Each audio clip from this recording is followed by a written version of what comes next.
اما بعد فاعوذ باللہ من الشیطان الرجیم بسم اللہ الرحمن الرحیم ان اللہ وملائکتہ یصلون علی النبی یا ایھا الذین آمنوا صلوا علیہ وسلموا تسلیما صدق اللہ العظیم اللہم صل علی سیدنا مولانا محمد وعلی آل سیدنا مولانا محمد وبارک وسلم علیہ. پڑھ لیجیے الصلاۃ والسلام علیک وعلی آلک واصحابک الصلاۃ والسلام علیک یا شفیع المذنبین وسلم علیک وعلی آلک واصحابک وازواجک وذریاتک واہل بیتک یا راحت العاشقین. انتہائی قابل احترام حاضرین و سامعین، اللہ سبحانہ و تعالیٰ کا خصوصی فضل و کرم اور احسان عظیم ہے کہ حضور نبی پاک صلی اللہ علیہ وسلم کے میلاد پاک کے اس مبارک مہینے میں ربیع الاول شریف کی پربہار ان ساعتوں میں اللہ تعالیٰ نے توفیق بخشی کہ روحانی محفل بسلسلہ میلاد مصطفیٰ صلی اللہ علیہ وسلم، ذکر و نعت کی یہ مجلس، واعظ و نصیحت کی مجلس، اس کا انعقاد یہاں ہوا اور ہم سب اس میں شریک ہوئے. بہت بڑی سعادت کی بات ہے اور ہم تمام آپ شرکا اور ہم سب کو جنہیں توفیق ملی اللہ تعالیٰ کی اس نعمت پہ شکر بجا لاتے ہیں. اور بالخصوص میں اہل خانہ، جیسا کہ پہلے میں نے کہا، اپنے روحانی عزیز ہمارے سلسلہ عالیہ سے، سلسلہ عالیہ نقشبندیہ، چشتیہ، قادریہ، سہروردیہ، سیفیہ سے وابستہ دربار فیض بار بسان شریف کے وابستگان جناب محمد مالک صاحب اور آپ کے تمام رفقا، آپ کے عزیز سارے مبارکباد کے مستحق ہیں. یہ روحانی محفل سجی ہے. میرے پاس ذخیرہ الفاظ کا لفظ ایسا نہیں ہے کہ جس سے میں اس محفل کی عظمت اور فضیلت کا آپ کو اندازہ بتا سکوں. کتنی بڑی یہ نعمت ہے. سبحان اللہ. یہ غفلت کی زندگیاں، مادیت، ہر ایک افراتفری، غافل لوگ غفلت کی زندگیاں گزار رہے ہیں. ایسے لمحات میں اللہ اور اس کے رسول کے ذکر کی محفل کا مل جانا، اس کو اللہ تعالیٰ کی توفیق کو نعمت سمجھ کر اس کا شکر بجا لانا چاہیے.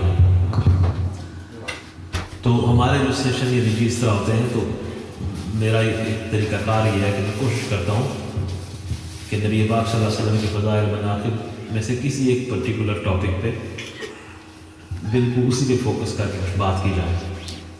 تو آج ہم اس محفل میں نبی پاک صلی اللہ علیہ وسلم کی شان و عظمت کے حوالہ سے سرکار کی بارگاہ میں درود و سلام کے نذرانے پیش کرنا، اس پہ ہم کچھ بات کریں گے. آپ کی توجہ چاہیے. اور اس میں شان و عظمت کے اور پہلو بھی آ جاتے ہیں. سرکار صلی اللہ علیہ وسلم کا کہ نگاہ کرم ہونا، آپ سے فیض یاب ہونا، آپ کی بارگاہ سے توجہ کا ملنا.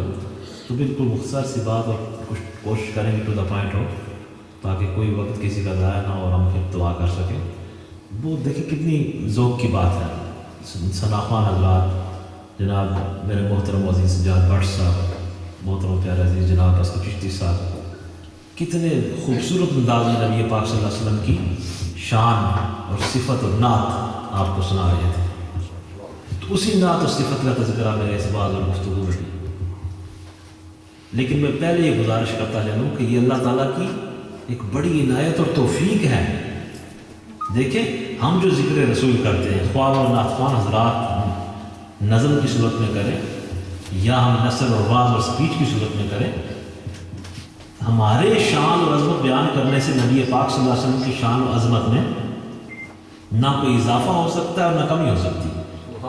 ہم جتنی شان و عظمت کا بیان کرتے ہیں، ذکر کی محفل سجاتے ہیں، روحانی محفل کا انعقاد کرتے ہیں، نبی پاک صلی اللہ علیہ وسلم کی سیرت طیبہ کا ذکر کرتے ہیں، سرکار کو فالو کرنے اور اتباع کرنے کی ہم بات کرتے ہیں، یہ سارا ذکر رسول جو ہم کرتے ہیں اس کا سارا فائدہ ہماری اپنی ذات کو، کہ ہمیں ایمان کی پختگی ملتی ہے، محبت رسول کا ہمارا تعلق پختہ ہوتا ہے. اور جتنا تعلق ایک غلام کا نبی پاک صلی اللہ علیہ وسلم کی بارگاہ میں محبت کا تعلق پختہ ہوتا ہے، اتنا ہی ایمان کی دولت اسے زیادہ میسر آتا ہے.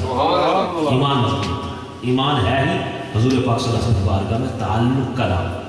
اب اس تعلق کو قائم کرنے کے لیے آپ محفل کا انعقاد کرتے ہو، آپ روحانی مجلس کا انعقاد کرتے ہو یا آپ انڈیویجلی نبی پاک صلی اللہ علیہ وسلم کی بارگاہ میں حاضری لگاتے ہو، درود و سلام کے نذرانے پیش کرتے ہو، یہ بڑی سعادت ہے۔ ذکر کرنے سے بھی سرکار کی بارگاہ میں رابطہ بحال ہوتا ہے، نعت پڑھنے سے، درود و سلام کے نذرانے پیش کرنے سے سرکار کی بارگاہ میں غلامی کا ربط اور تعلق بحال ہوتا ہے۔ یہی وہ تعلق ہے جو انسان کے باطن کی کائنات کو اور اس کی جو قلب و روح کی کائنات ہے اسے نہ صرف بدل دیتا ہے بلکہ اس میں ایک روحانی تبدیلی رونما ہوتی ہے، اور حضور پاک صلی اللہ علیہ وسلم کی بارگاہ میں تعلق، روحانی تعلق بحال ہو جاتا ہے۔ بس اسی تعلق پہ ہم نے فوکس کرنا ہے اور آپ بالکل اس پہ توجہ دیں، اور میں کہتا ہوں ادھر ادھر خیال اور ہمارا سوچ نہیں جانی چاہیے۔ جب اس طرح کی روحانی محفل میں ہمیں اللہ نے اگر روحانی اپرچونٹی دی ہے تو ہمیں اس کا پورا فائدہ اٹھانا چاہیے، اور فائدہ یہ ہے ہم سیکھیں، سکھائیں، عمل کرنے کی کوشش کریں اور اپنے پیارے آقا مولا صلی اللہ علیہ وسلم کی بارگاہ میں روحانی رابطہ بحال کرنے کی کوشش کریں۔ وہ روحانی رابطہ جہاں اور طریقے ہیں وہاں سرکار کی مدح سرائی، نعت پاک پیش کرنا، نعت پاک سننا، درود و سلام پیش کرنا، درود پاک کی کثرت کرنا۔ میں نے بہت سی کتابوں میں دیکھا اور بہت سے فضائل درود پاک کے، ایک کتاب میں نے پڑھا کہ جو بندہ روٹین میں ڈالتا ہے اپنی کم از کم درود پاک پڑھنے کی 700 مرتبہ کم از کم جو ڈیلی درود پاک پیش کرتا سرکار کی بارگاہ میں، اس کا نام روحانی طور پر درود پڑھنے والوں میں لکھ دیا جاتا ہے۔ اللہ کے نیک بندوں کے بہت سے معمولات ہیں۔ ہمارے ہاں دلائل الخیرات شریف کی اجازت دی جاتی ہے، سند لوگ وہ اپنے معمول میں دلائل الخیرات بڑا مجرب درود پاک، امام عبد الرحمن زولی رحمۃ اللہ علیہ، دیگر نماز میں آپ درود پاک پڑھتے ہو تو درود و سلام اتنی عظمت والا وظیفہ ہے جہاں اس کے بے شمار فضائل ہیں، وہاں اس کے ذریعہ سے ہمارا تعلق اپنے آقا مولا صلی اللہ علیہ وسلم کی بارگاہ میں بحال ہو جاتا ہے، اور جس کا تعلق وہاں بحال ہو گیا اسے اللہ کی بارگاہ میں قرب و وصال میسر آ جاتا ہے۔ تو اس حوالے سے روایات چاندے جو آیت کریمہ سورہ الاحزاب کی جو درود و سلام کی مناسبت سے پیش کی جاتی ہے، ان اللہ و ملائکتہ یصلون علی النبی یا ایھا الذین آمنوا صلوا علیہ وسلموا تسلیما، بے شک اللہ سبحانہ و تعالیٰ اور اس کے فرشتے نبی کریم صلی اللہ علیہ وسلم پہ درود بھیجتے ہیں۔ حضور پاک صلی اللہ علیہ وسلم پہ درود، رحمتوں کا ورود ہوتا ہے۔ یا ایھا الذین آمنوا صلوا علیہ وسلموا تسلیما، اے ایمان والو تم بھی نبی پاک صلی اللہ علیہ وسلم پہ درود پیش کرو اور خوب سلام پیش کرو۔ درود کا حکم بھی دیا اور سلام کا، صلاۃ و سلام جو ہمارے ہاں دیکھیے لفظ کا مروج ہے، صلاۃ و سلام، یہ اسپرچل کنیکشن کا ایک سورس ہے، ذریعہ ہے سرکار کی بارگاہ میں اسپرچولی کنیکٹ ہو جانے کا، جو طریقہ باقی طریقے بھی دینی اعتبار سے ہیں، جتنا سنت رسول کو فالو کریں گے رابطہ ہو جائے گا۔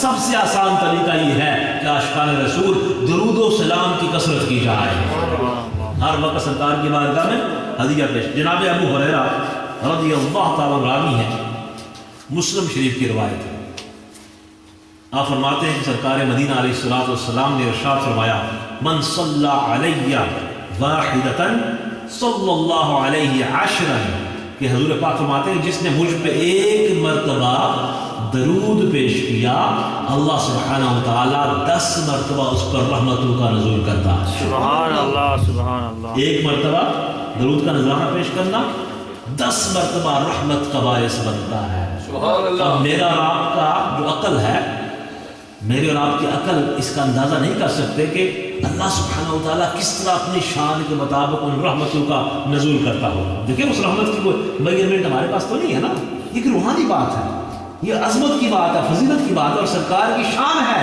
کہ حضور کی بارگاہ میں حاضری لگاؤ، الصلاۃ والسلام علیک یا رسول اللہ، اللہم صلی علی سیدنا محمد وعلی آل سیدنا محمد وبارک وسلم علیہ۔ جو بھی انداز ہے آپ نے ایک مرتبہ، اب محمد سنا آپ نے کہہ دیا صلی اللہ علیہ وسلم، یہ بھی درود و سلام صلی اللہ علیہ وسلم، یہ درود بھی ہے، سلام بھی۔ کتنا وقت لگتا ہے؟ کوئی وقت نہیں لگتا۔ جب یہ پیش کر دیا تو کیا ہے، ایک مرتبہ آپ محبت سے پیش کرتے ہو، اللہ تعالیٰ 10 مرتبہ رحمتوں کا نزول کرتا ہے۔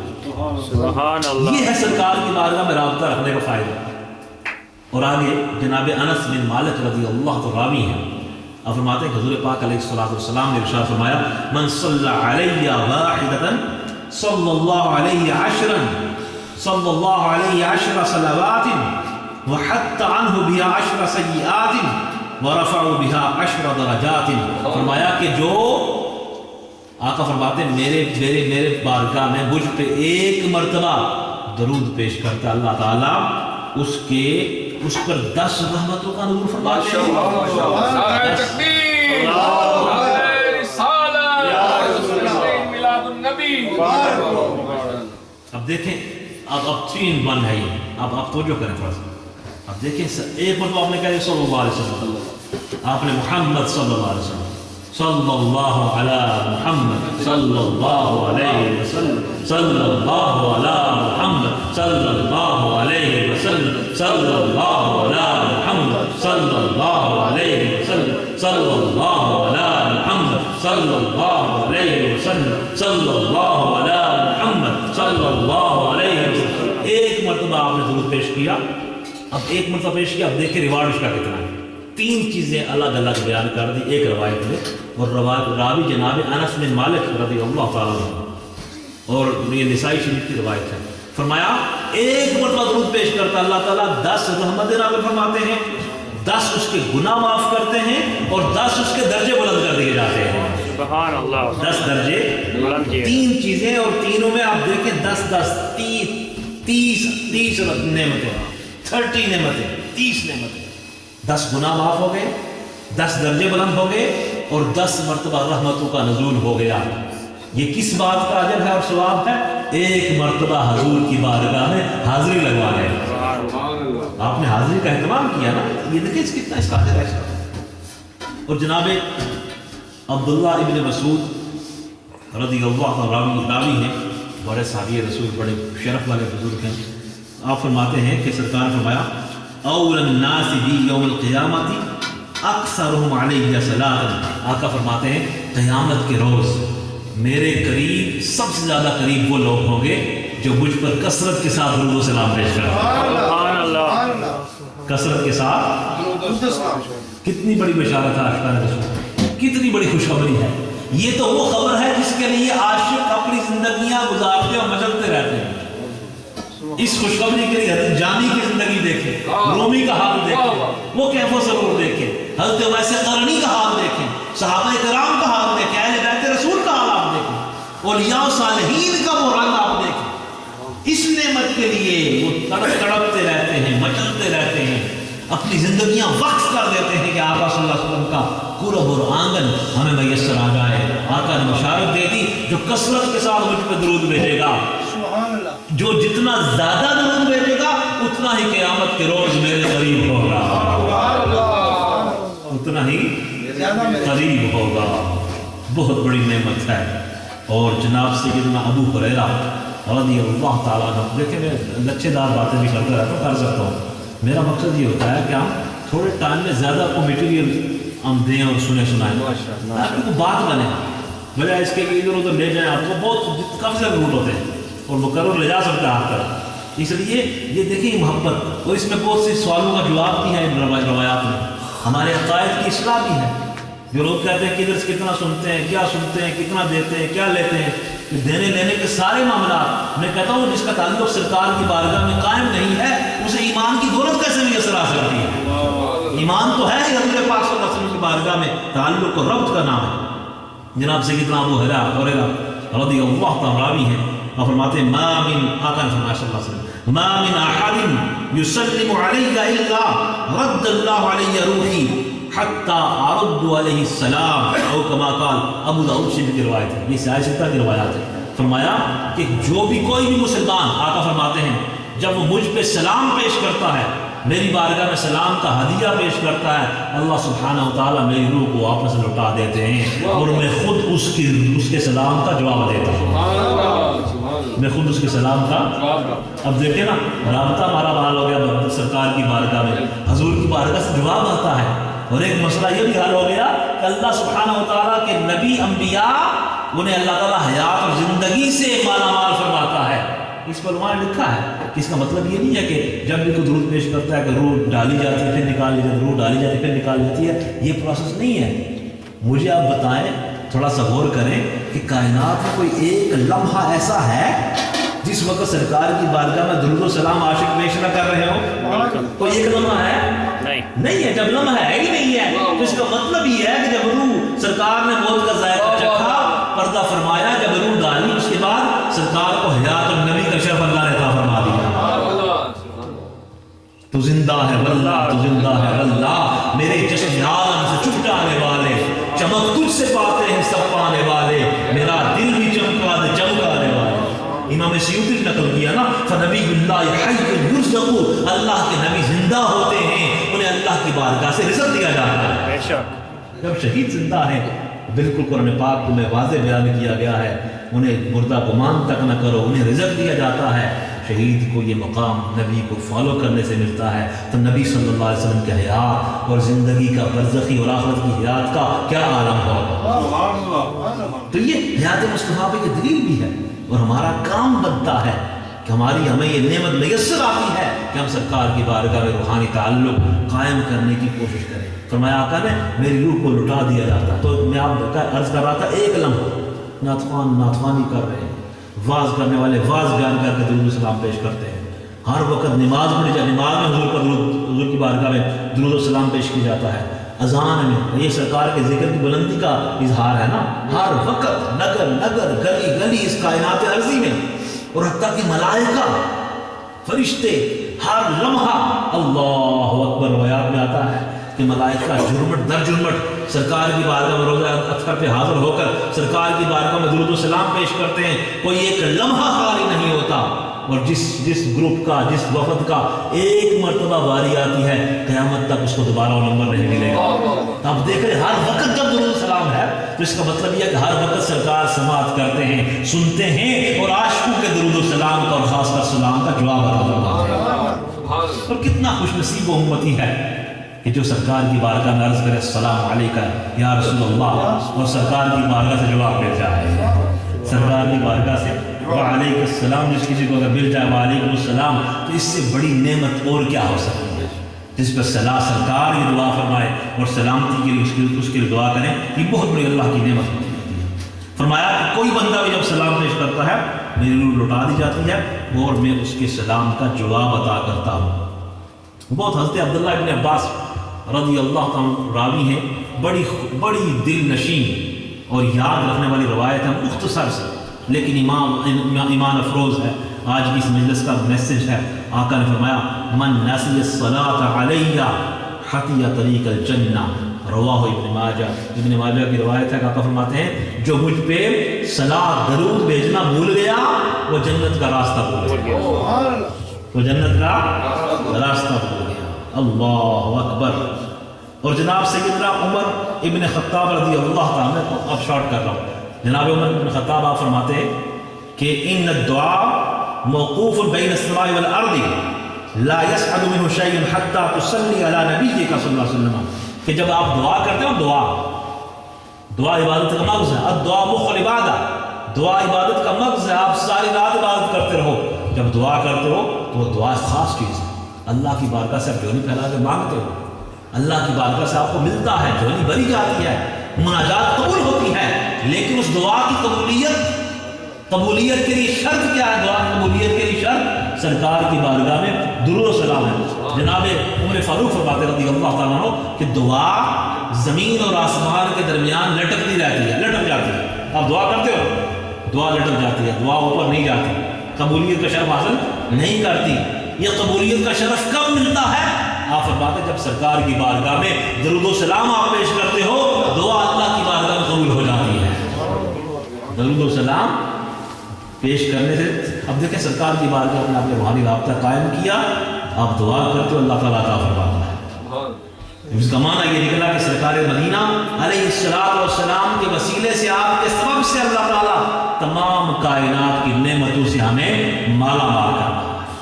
اسی لیے آقا نے فرمایا حدیث پاک میں ہے انما انا قاسم واللہ یؤتی، بے شک میں بانٹنے والا ہوں اور اللہ سبحانہ و تعالیٰ عطا کرنے والا ہے. اللہ نے عطاؤں کی حد کر دی ہے اور سرکار نے ان خزانوں کو لٹانے کی حد کر دی ہے. واہ کیا جود و کرم ہے شاہ بتا تیرا، نہیں سنتا ہی نہیں مانگنے والا. میں تو مالک ہی کہوں گا کہ ہو مالک کے حبیب، یعنی محبوب و محب میں نہیں میرا تیرا. یہ وہ دربار ہے عاشقان رسول جس دربار کی نسبت سے نبیوں کو نبوت ملی ہے، رسولوں کو رسالت ملی ہے، ملائکہ کو معرفت کا نور ملا ہے، اہل ایمان کو ایمان کی دولت ملی ہے، حتیٰ کہ اللہ کا قرآن اس نبی پاک صلی اللہ علیہ وسلم کے سبب سے سرکار کے قلب اطہر پر اللہ کا کلام نازل ہوا. آج قرآن کی نعمت ہمیں میسر ہے.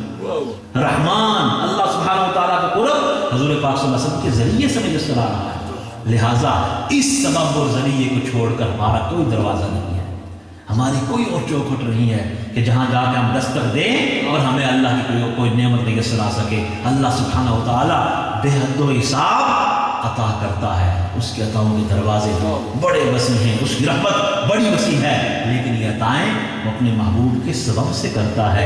اس لیے کہ کائنات کی بزم اس نے اپنے پیارے حبیب صلی اللہ علیہ وسلم کے لیے سجائی ہے. لہٰذا بحیثیت امتی ہمیں سرکار مدینہ علیہ السلام کی بارگاہ میں اپنا روحانی رابطہ قائم کر کے، اب دیکھیں صوفیاء کرام، یہ صوفیاء کے سلاسل، یہ کسی شیخ سے وابستہ ہونا، یہ روحانی مجلس ہے، صوفیانہ رنگ اس میں ہے. یہ وابستگی ہمیں حضور پاک صلی اللہ علیہ وسلم کی بارگاہ تک لے جاتی ہے. تصوف کا مقصد کیا ہے؟ تصوف کا مقصد یہی ہے کہ ہم پورے اخلاص کے ساتھ نبی پاک صلی اللہ علیہ وسلم کی شریعت پہ عمل کر سکیں، عمل کریں، نیکی کے راستے پر چلیں. صوفیاء نے ہی تعلیم دی ہے کہ جب آپ عمل کرتے ہو آپ حضور پاک صلی اللہ علیہ وسلم کی بارگاہ میں آپ کا رابطہ محبت کا، عشق کا رابطہ بحال ہو جاتا ہے، اور جس کا رابطہ وہاں بحال ہو گیا اسے اللہ سبحانہ و تعالیٰ کی بارگاہ میں قرب و وصال میسر آتا ہے. تو میں مبارکباد پیش کروں ایک بار پھر مالک صاحب کو، اللہ تعالیٰ جزائے خیر عطا فرمائے. آمین. اس میں کافی دیر دوستوں کو انتظار وغیرہ کرنا پڑا، بارکیف میں سمجھتا ہوں کہ اعزاز ہے، شرف ہے. اللہ جزائے خیر عطا فرمائے، اجر عظیم عطا فرمائے، بے پناہ برکت عطا فرمائے. سب کی حاضر جتنے شرکاء آئے ہیں، خلیفہ عاشق رضا صاحب، آپ نعت خوان حضرات صاحب، جناب سجاد بٹ صاحب، حسن چشتی صاحب، سب کو اللہ تعالیٰ جزائے خیر اور اجر عظیم عطا فرمائے. وما علیہ الا البلاغ المبین.